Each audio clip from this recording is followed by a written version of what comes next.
Hi, my name is Jonathan Ilicki, and I'm here today because I've had a recurring nightmare, and I want to share that nightmare with all of you.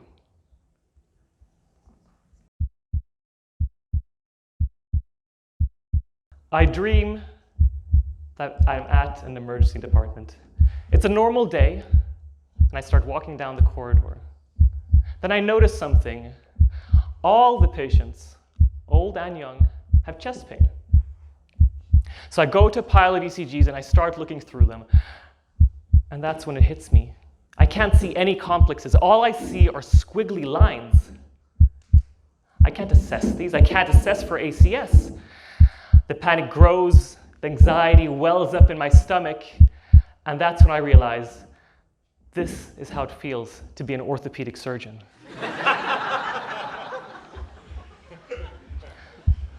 I look at the ECGs again. I look carefully, and a wave of relief washes over me. I realize, no, I haven't become an orthopod. It's just that every single patient here has a pacemaker. And I feel a bit better. I do. But then again, it strikes me. I don't know what to do. How should I assess these ECGs?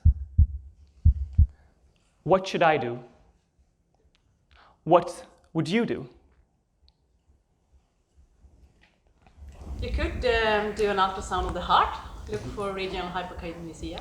Yeah, that's a great idea. So doing an ultrasound, we can look for hypokinesia that's new and due to ACS. And that's why guidelines often recommend us to do an echo if the ECG is inconclusive. But it can often be difficult to distinguish weird movements due to a pacemaker from novel hypokinesia due to ACS. Any other ideas, suggestions? Take troponins and wait. Yeah. So we do take troponins on all these patients. That's a great suggestion. And if there is something, it will be elevated. The challenge is that it can often take a long time until we see an elevation. And our guidelines recommend us to use serum markers for low-risk chest pain, and that it shouldn't delay time to reperfusion. What about calling a friend? So that's actually a great suggestion. For this next part, I actually need help from someone. So would you mind coming up here on stage? You can go to the audio guy. He'll give you a microphone. Everyone, please give him a round of applause.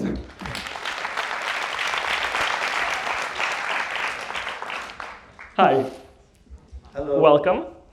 What's your name? My name is Alex. Welcome, Alex. So what kind of doctor are you? I'm a musician. Okay. Actually, that's really good. So very carefully planned, as you understand. For this next part, I've told you all about my recurring nightmare. What I haven't told you is that in the new guidelines from the ESC, the first-line treatment for nightmares is actually music. So would you want to help me with something? Sure. If you go to over there, you'll find a guitar.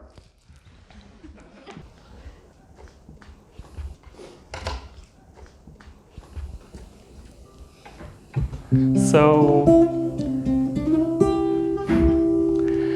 could you find some kind of a good tune? Yeah. Something like more modern. Yeah. Maybe just a bit more classical. Something that everyone in here knows. Yeah. Okay. Yeah, I think I know what you mean.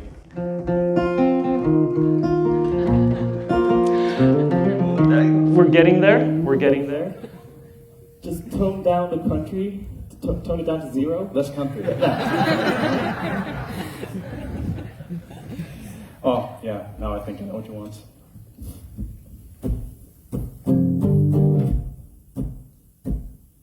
Yeah, I recognize this. It's Oh, baby, baby. Oh, baby, baby. oh, maybe, how was I supposed to know? Something wasn't right here. Male age 50, central chest pain that wouldn't go. But he has a pacemaker, show me something on his ECG. 'Cause all I see is a broad ventricular beat. This chest pain could be killing him, and I don't know what I should believe. Is the ECG useful now? Give me a sign. Show me an ECG sign.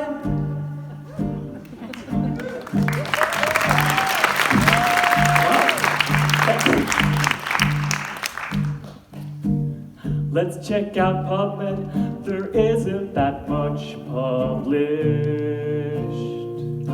but there are some papers, super specific Sgarbossa criteria.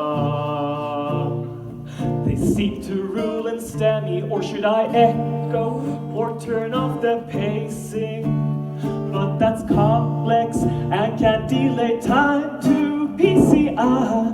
Pacemaker patients are tricky, and there's no good way to rule out STEMI. But now we can at least rule it in. Sgarbossa criteria. Rule in, but you can't rule out.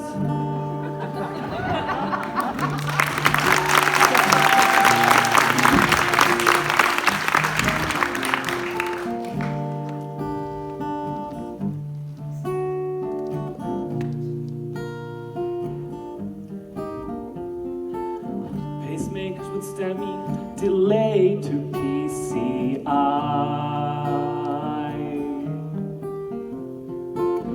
Oh, maybe we could do so much more.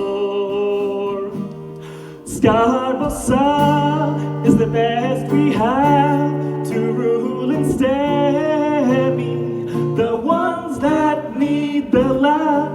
So please promise me, next pacing you'll see. Think Sgarbossa criteria. This short song is quite a stretch, and I must confess it doesn't rhyme. But it's fine as long as you recall Sgarbossa criteria. Rule in, but you can't rule out.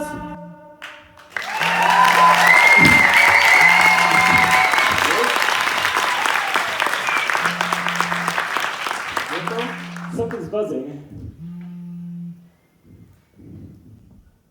Sgarbossa is the best we have to rule in STEMI, the ones that need the lab. So please promise me, next pacing you'll see. Think Sgarbossa criteria.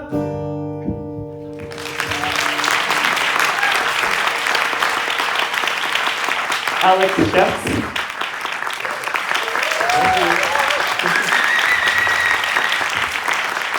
And yes, you can find him on Spotify, and yes, he does concerts. Now, before we end, we have a very special guest who would like to say a couple of words. I am very proud to present the creator of the Sgarbossa Criteria, Dr. Elena Sgarbossa. Hello everyone, I'm Elena Sgarbossa. I hope my accent is not too distracting. It's from Argentina. We developed the ECG criteria for the diagnosis of acute myocardial infarction in the presence of a ventricular-paced rhythm many years ago. The study was published in the American Journal of Cardiology in 1995, and subsequently many authors have retested our criteria in different populations, usually emphasizing the fact that our criteria are not highly sensitive and are not good to rule patients out. Basically viewing the glass as half empty. And the problem of patients with chest pain and pacemakers is still a current one. There was an analysis on 300 of these patients published recently that found that that these patients have a significantly longer time to treatment and that their unadjusted mortality is really high. So what's the best approach when we receive one of these patients? We order troponins, which may or may not be back in time for decision making. We can order or perform an echocardiogram, which may or may not be informative. And sometimes we can inhibit the pacemaker, but that's not usually feasible. So we concentrate on the admission ECG or on subsequent ECGs. And if we do identify the Sgarbossa criteria, then we can feel authorized to treat the patient because our criteria are highly specific. They are good to rule patients in.